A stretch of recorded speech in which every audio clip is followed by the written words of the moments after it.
دوسری ایک بات اور عرض کرنی ہے آج کل کے حالات کے تحت، وہ یہ ہے کہ ہمارے دین میں عقیدہ اصل ہے، عمل نمبر 2 پر ہے، عقیدہ نمبر 1 پر ہے۔ عقیدے کا مطلب یہ ہے، حضور علیہ الصلوۃ والسلام کے بارے میں اللہ نے فرمایا ہے وَمَا آتَاكُمُ الرَّسُولُ فَخُذُوهُ وَمَا نَهَاكُمْ عَنْهُ فَانْتَهُوا، جو رسول دیں وہ لے لو، جس سے روکے رک جاؤ۔ جو رسول دیں، حضور نے کیا دیا ہے؟ جَمِيعُ مَا جَاءَ بِهِ النَّبِيُّ صلی اللہ علیہ وسلم، جو کچھ اللہ کی طرف سے حضور علیہ السلام لے کر آئے وہ سارا آپ کا دیا ہوا ہے۔ اس میں جو بنیادی چیز ہے وہ یہ ہے ان تؤمن باللہ وملائکتہ وکتبہ ورسلہ والیوم الآخر والقدر خیرہ وشرہ من اللہ تعالی والبعث بعد الموت۔ یہ عقیدے کی بنیاد ہے۔ اللہ پر ایمان، رسولوں پر ایمان، فرشتوں پر ایمان، دوبارہ زندہ کیے جانے پر ایمان، تقدیر پر ایمان، جنت جہنم پر ایمان، تفصیلات ہیں عقیدے کی کتابوں میں۔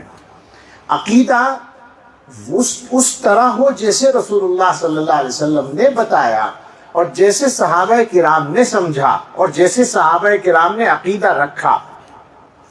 اگر عقیدہ صحیح نہیں ہوگا تو چاہے عمل کتنا ہی اچھا ہو اس کا اعتبار نہیں ہوگا۔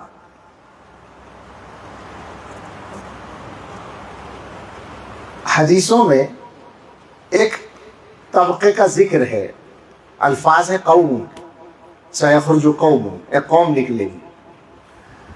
ان کی بہت ساری علامتیں ہیں، ہم نے ابن ماجہ میں ابھی پچھلے ہفتے ہی بہت ساری حدیثیں پڑھائیں اس کے سلسلے میں۔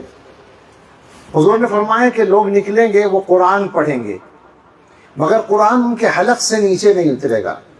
کہیں فرمایا تحقرون صلاتکم من صلاتہم وصومکم من صومہم، ان کی نمازوں کے سامنے تم اپنی نمازوں کو حقیر سمجھو گے، اتنی شاندار نماز پڑھیں گے، اپنے روزوں کو ان کے روزوں کے سامنے حقیر سمجھو گے۔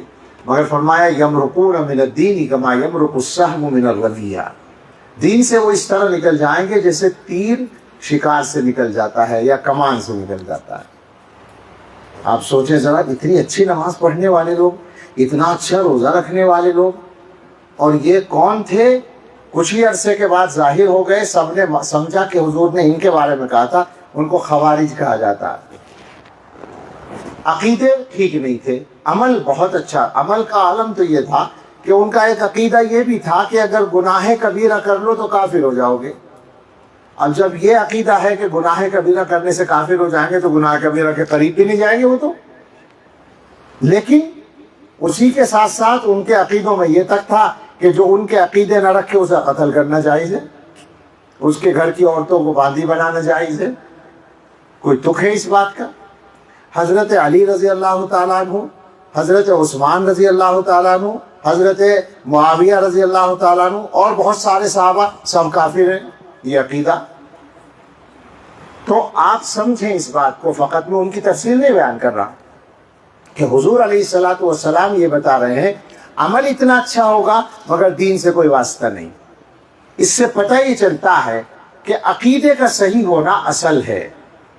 امت کو ہمیشہ اس بات کو ملحوظ رکھنا پڑے گا ورنہ دین کی بنیاد ڈھہ جائے گی۔